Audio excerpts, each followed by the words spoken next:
میں والدین کی اکلوتی اولاد تھی، بہت ناز و نخرے میں پلی تھی۔ آپ اندازہ کر سکتے ہیں کہ امیر کبیر بزنس مین نے اپنی اکلوتی بیٹی کی کس انداز میں پرورش کی ہوگی۔ والد صاحب کی خواہش تھی کہ میں اعلیٰ تعلیم حاصل کروں۔ وہ مجھے بیرون ملک میں اعلیٰ تعلیم دلوانا چاہتے تھے، لیکن مجھے پڑھائی کا شوق نہ تھا۔ ان کی لاکھ کوششوں کے باوجود میں نے BA کے بعد کالج کو خیر بات کہہ دیا تھا۔ والد صاحب کو بے حد دکھ ہوا، مگر ماں نے سمجھایا کہ مسکان نہیں پڑھنا چاہتی تو رہنے دیں، اتنی تعلیم کافی ہے۔ لڑکیوں کو گھر بسانا ہوتا ہے، اس کی وقت پر شادی کر دیں گے، یہ اپنے گھر بار میں خوش و خرم ہو جائے گی۔ مجھے دیکھیے، میں کون سا پڑھی لکھی ہوں، لیکن آپ کا گھر خوش اسلوبی سے سنبھالا ہوا ہے، تبھی آپ اتنی دولت کما سکتے ہیں۔ امی کی باتیں والد صاحب کی سمجھ میں آ گئیں اور وہ میرے رشتے کی تلاش میں سرگرداں ہو گئے تھے۔ چند قریبی دوستوں سے ذکر کیا کہ بیٹی کا رشتہ کرنا چاہتا ہوں، کوئی اچھا رشتہ تمہاری نظر میں ہو تو ضرور بتانا۔ ایک دن ابو کسی تقریر میں شرکت کرنے گئے، وہاں ایک دیرینہ واقف کار مل گیا تھا۔ زبیر صاحب والد صاحب کی کلاس فیلو رہے تھے۔ جب زبیر صاحب کو علم ہوا کہ رشید کو اپنی بیٹی کے لیے رشتہ چاہیے تو ابا جان کے سر ہو گئے کہ آپ کو کہیں ادھر ادھر بھٹکنے کی ہرگز ضرورت نہیں ہے، ہمارا لڑکا خوبصورت اور پڑھا لکھا بھی ہے۔ تم نے کاشف کو اس کے بچپن میں دیکھا تھا، شاید یاد نہ رہا ہو، بہرحال میں تصویر دکھا دیتا ہوں۔ ہم دیکھے بھالے لوگ ہیں، کہیں اجنبیوں میں پھنس گئے تو ممکن ہے مسائل وغیرہ ہوں۔ والد صاحب نے کہا کہ میں سوچ کر بتاؤں گا۔ 2 دن گزرے تھے کہ زبیر صاحب بیوی کو لے کر آ گئے اور انہوں نے امی جان سے اپنے بیٹے کے قصیدے بیان کرنا شروع کر دیے۔ ساتھ تصویر بھی دکھائی۔ لڑکے کی عمر تصویر میں 25 برس لگتی تھی، جانے کب کی فوٹو لائی تھی۔ بہرحال کاشف نوجوان لگنے لگا۔ امریکہ پڑھنے گیا تو وہیں کا ہو کر رہ گیا۔ آنٹی کا کہنا تھا کہ میرا بیٹا مشرقی لڑکی چاہتا ہے، تبھی بار بار اصرار کرتا ہے کہ پاکستانی دلہن چاہیے۔ انکل امیر لوگ تھے، بنگلے میں رہتے تھے، نوکر چاکر غرض کوئی کمی نہ تھی، البتہ ان کا کہنا تھا کہ وہاں کاشف کی ملازمت ایسی ہے کہ فی الحال پاکستان میں نہیں آ سکتا۔ شادی کی تاریخ طے ہو جائے جب وہ آئے گا اور دلہن ساتھ لے کر جائے گا۔ فی الحال فون پر نکاح ہوگا اور کچھ عرصے اس کی آمد کا انتظار بھی کرنا ہوگا۔ وہ تمام قانونی تقاضے جو بیوی کو ساتھ لے جانے کے لیے ان ملکوں میں درکار ہوتے ہیں وہ اسے مکمل کرنے ہوں گے، تاہم زیادہ عرصہ انتظار نہیں کرنا پڑے گا۔ آپ لوگ فکر نہ کریں، ہم آپ لوگوں کے لیے اجنبی نہیں ہیں اور نہ آپ ہمارے لیے انجان ہیں۔ سوچنے میں وقت نہ لگائیں، فوراً ہاں کہہ دیجئے تاکہ اگلی بار منہ میٹھا کرانے کا اہتمام کر لیں۔ والدہ گھبرا گئی تھی۔ ابو سے کہا، ان لوگوں کو بہت زیادہ جلدی ہے، ایسی بھی کیا ہے کہ ہتھیلی پر سرسوں جمانا چاہ رہے ہیں۔ بے شک آپ کے جاننے والے ہیں، آپ بالکل مطمئن ہوں گے، مگر میں بچی کو بیرون ملک بیاہنے کے حق میں بالکل بھی نہیں ہوں۔ میری اکلوتی بچی ہے، ہماری دولت جائیداد اور سرمائے کی یہی تو ایک مالک ہے، ذرا دھیرے سے کام لیں۔ اپنے وطن میں اچھے رشتوں کی بالکل بھی کمی نہیں ہے، مسکان کو ایک سے بڑھ کر ایک رشتہ مل سکتا ہے، ذرا مجھے کوشش کرنے دیجئے۔ کر لو کوشش، ابا جان نے فرمایا۔ میں زبیر کو برسوں سے جانتا ہوں، تم خواہ ایسے ہی پریشان ہو رہی ہو۔ لڑکے کا پاکستان نہ آنا ایک مجبوری بھی ہے کہ وہاں کے کچھ اور قانون و قاعدے ہیں جنہیں پورا کرنا لازم و ملزوم ہے۔ میں نے بھی ان لوگوں کو فوراً نہیں کہا ہے، بلکہ سوچنے کے لیے وقت لیا ہے۔ اس دوران کوئی اور اچھا رشتہ مل گیا تو انہیں منع کر دیں گے۔ میری بدقسمتی یہ کہ کئی رشتے آئے، کچھ امی اور کچھ ابو کو پسند نہ آئے تھے۔ ادھر انکل اور ان کی بیگم نے اپنی تگ و دو جاری رکھی، وہ ہمارے گھر کے چکر لگاتے رہے اور منت سماجت میں کوئی کسر اٹھا نہ چھوڑی تھی۔ بالآخر والد صاحب کو ہاں کہنی پڑی۔ ان کے نزدیک یہ رشتہ بہت مناسب تھا، بس ایک ہی رکاوٹ تھی درمیان میں، اور وہ یہ تھی کہ لڑکی کو بغیر دیکھے محض تصویر دیکھ کر قبول کرنا تھا۔ نکاح ٹیلی فون پر ہونا تھا اور رخصتی 1 سال بعد ہونی تھی۔ یہ عرصہ میرے والدین کے لیے بالکل بھی زیادہ نہ تھا، میں اکلوتی اولاد تھی، ان پر بوجھ نہ تھی۔ میں ابھی صرف 19 برس کی تھی، والدہ چاہتی تھی کہ میں 20 برس کی ہو جاؤں تو رخصت کریں گے۔ سوائے قسمت کے، جو ہی والد صاحب نے انکل کو میرے رشتے کے لیے ہاں کہی، اچھے رشتے دھڑا دھڑ آنے لگے۔ مگر پچھلے وقتوں کے لوگ اپنے وعدوں اور زبان کے پکے ہوا کرتے تھے، سو انہوں نے یہی جواب دیا، جہاں اللہ کو منظور تھا، رشتہ ہو گیا ہے، اب اپنی زبان پر قائم ہوں، ہاں کہہ کر زبان سے میں بالکل بھی نہیں پھروں گا۔ والدہ دبے دبے لفظوں میں کہتی رہ گئی کہ بیٹی کا معاملہ ہے اور پردیس کی بات ہے، ہماری اکلوتی بچی ہے، ذرا سوچ کر ابھی صرف ہاں کی ہے، منگنی نہیں ہوئی، دوسرے رشتے اس سے کافی بہتر ہیں، ان میں سے کسی ایک پر غور کر لو، بیٹی وطن میں ہوگی تو دکھ سکھ میں خبر تو لے سکیں گے، تم عورتوں کی باتیں بھی تو نرالی ہوتی ہیں۔ جہاں زود و رنج ہوتی ہے وہاں وہمی بھی ہوتی ہیں۔ ارے بھائی، امریکہ کون سا دور ہے؟ ہمارے پاس کوئی دولت کی کمی ہے کیا؟ جب چاہیں گے اپنی بیٹی کے پاس چلے جائیں گے۔ بس شوہر کے دباؤ سے مجبور ہو کر ماں بالآخر چپ ہو گئی۔ ماں کا دل ان کاشف کے رشتے پر بالکل بھی راضی نہ تھا۔ یہی خوف کہ لڑکا دیکھا نہیں ہے اور بات پردیس کی ہے۔ مجھ سے کہتی، بیٹی اگر راضی نہیں ہو تو ابھی کہہ دے، بعد میں کچھ نہ کر سکوں گی۔ کیا کہتی؟ تبھی مجھے عقل بھی اتنی نہ تھی، سمجھ بھی نہ تھی۔ یہی جواب دیا، امی آپ اور ابو جو فیصلہ کریں گے مجھے منظور ہے، میری اپنی کوئی مرضی نہیں ہے۔ معلوم نہیں والدہ کو کیوں یہ فیملی بالکل بھی پسند نہیں آئی۔ وہ زبان سے کہتی، مجھے یہ لوگ لالچی لگتے ہیں، ان کے خلوص کی خوشبو نہیں آتی۔ ایک دن میں نے پوچھ ہی لیا، امی آخر آپ کو ایسا کیوں لگتا ہے؟ اسی وجہ سے کہ خوشامد بہت کرتے ہیں اور خوش آمدی لوگ مطلبی بہت زیادہ ہوا کرتے ہیں۔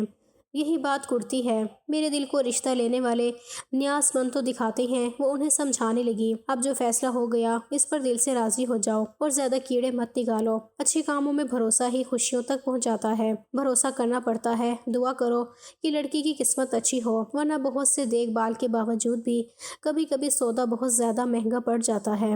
ہماری مسکان قسمت والی ہوگی، دیکھ لینا، سب ٹھیک رہے گا۔ ہاں ماں جی، بالکل دعا ہی کرتی ہوں، ورنہ کل کی کسے خبر ہے۔ انہی وسوسوں میں وہ دن آ ہی گیا جب انکل اور آنٹی میرے نکاح کی تاریخ لینے میں کامیاب ہو گئے تھے۔ ان کی خوشی کا کوئی ٹھکانہ نہ تھا۔ مٹھائی کے ٹوکرے لائے اور پھولوں کا گہنا کہ اصل میں وری اور زیور تو انہوں نے نکاح کے بعد چڑھانا تھا۔ والدہ نے مجھے کاشف کی تصویر دکھائی تھی اور میں نے ایک نظر دیکھ کر حیا سے سر جھکا لیا تھا۔ فوٹو میں وہ کوئی شہزادے لگتے تھے، تاہم میری کیا پسند اور کیا ناپسند آج تک کسی کو دل میں بسایا نہ تھا۔ میرا ذہن سلیٹ کی طرح بالکل صاف و شفاف تھا۔ ایک دن مقررہ تاریخ اور وقت پر انکل اور آنٹی اپنے 4 گواہ کے ہمراہ آ گئے۔ مولوی صاحب کو بھی ساتھ لائے تھے۔ پلک جھپکتے ٹیلی فون پر نکاح ہو گیا اور میں بن دیکھے کاشف کی منقوہ ہو گئی۔ 1 سال کا عرصہ پلک جھپکتے بیتا۔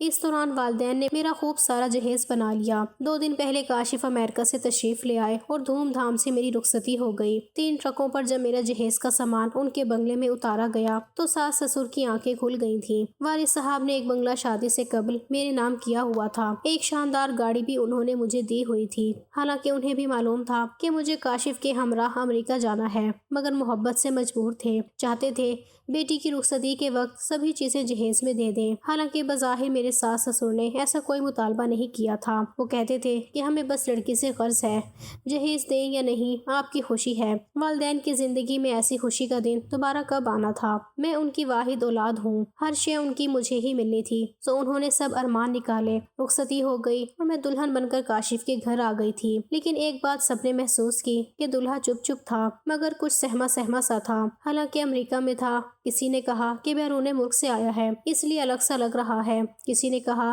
کہ شاید والدین کے مجبور کرنے پر پاکستان میں شادی کر لی ہے۔ غرض جتنے منہ اتری باتیں تھیں۔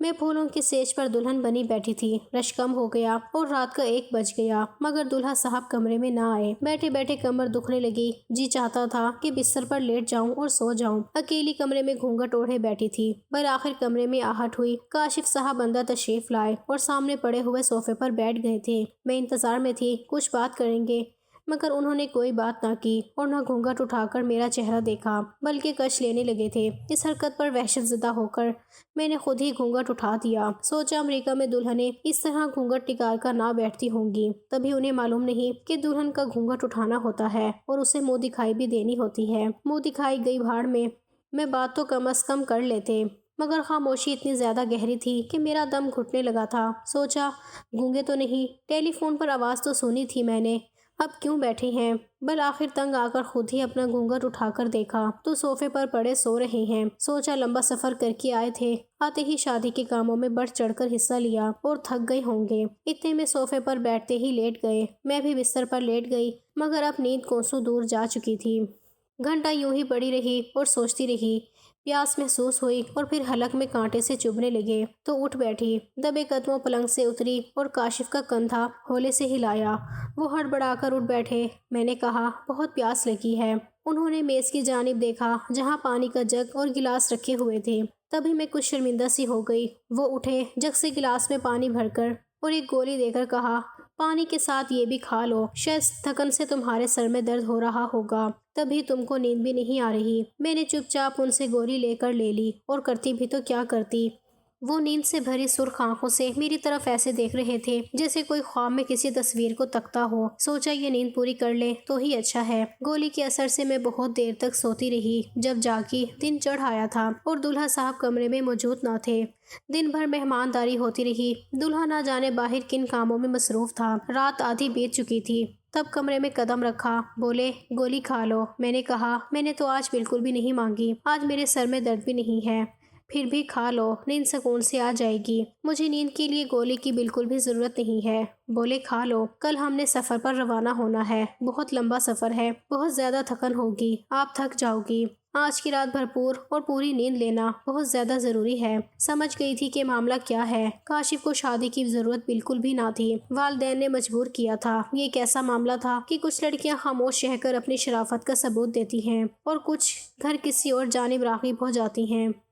مجھے غصہ آ گیا، بولی میں نے ان کے ہاتھ سے لے کر پرے پھینک دی۔ سوچا کہ یہ ایک رات وطن میں گزارنی ہے تو گزر جائے گی، صبح ہو تو سب سے پہلے امی ابو کو آگاہ کرتی ہوں، ورنہ وطن سے دور جو مجھ پر بیتے گی تب میں کیا کر پاؤں گی۔ بے زبان گائے کی طرح تو ہرگز اس شخص کے ساتھ نہ جاؤں گی، نہ ہی ان لالچی لوگوں کی بھیٹ اپنا جہیز چڑھاؤں گی۔ اپنی زندگی کی یہ غیر فطری قربانی ہرگز نہ ہونے دوں گی۔ صبح ساس ناشتے کی ٹرے لائیں تو میں نے ان سے کہا کہ امی جان سے بات کرنی ہے۔ وہ بولی وہ مغرب کے وقت آئیں گی، انہوں نے فون پر مجھے بتا دیا ہے۔ مجھے ابھی بات کرنی ہے آنٹی، فون پر میری بات کرائیں۔ میری لہجے کی سختی سے وہ ڈر گئی تھیں۔ فون ملا کر دیا۔ میں نے کہا امی ابو کو لے کر پہلے یہاں آ جائیں۔ وہ گھبرا کر بولی خیر تو ہے بیٹا، بس آپ آ جائیں۔ ذرا دیر بعد وہ دونوں آ پہنچے۔ میں نے انہیں بتایا کہ کاشف کے والدین نے اس کی زبردستی شادی کی ہے۔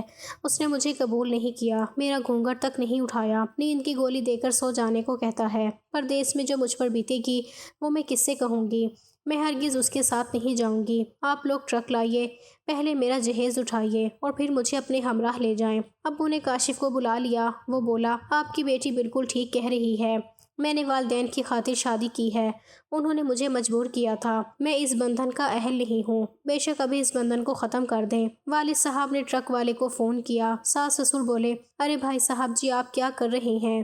آپ کے بیٹے سے بات ہو گئی ہے، میں جو بھی کر رہا ہوں بالکل ٹھیک کر رہا ہوں۔ جی ہاں یہ جو بھی کر رہے ہیں بالکل ٹھیک کر رہے ہیں۔ کاشف نے کہا آپ لوگ انہیں مت روکیے اور نہ ہی کوئی صورتحال خراب کرنے کی کوشش کریں، مجھے جلد واپس جانا ہے، کوئی رکاوٹ نہ ڈالیں۔ میں نے بہت منع کیا تھا پر آپ لوگ نہیں مان رہے تھے، اب آ گئی بات سمجھ میں، آپ کو ان کا حق مہر بھی ادا کر دوں گا جتنا ان کا حق بنتا ہے، اور شرافت سے سامان واپس کر دیجئے۔ مجھ سے کہا مجھے معاف کر دینا۔ کاشف نے یہ کہہ کر ہم مجبوروں کی مشکل اور زیادہ آسان کر دی، ورنہ نہ جانے کتنا جھگڑا ہوتا۔ میں اور والدین اس المیہ پر سخت افسردہ تھے، لیکن قدرت جو کرتی ہے اچھا ہی کرتی ہے۔ 3 سال کی اداسی کے بعد بالآخر ایک اچھا رشتہ آ گیا اور میری دوبارہ شادی ہو گئی تھی۔ اس بار اللہ تعالیٰ نے اپنا کرم کیا، شوہر بہت اچھا ملا اور آج ان کے ساتھ ایک خوشگوار زندگی گزار رہی ہوں۔ شکر کرتی ہوں اس وقت اللہ تعالیٰ نے ہمت دی اور میں نے جرأت سے کام لیا تھا۔ کاشف کے ہمراہ امریکہ چلی جاتی تو جانے کتنی خوار ہوتی۔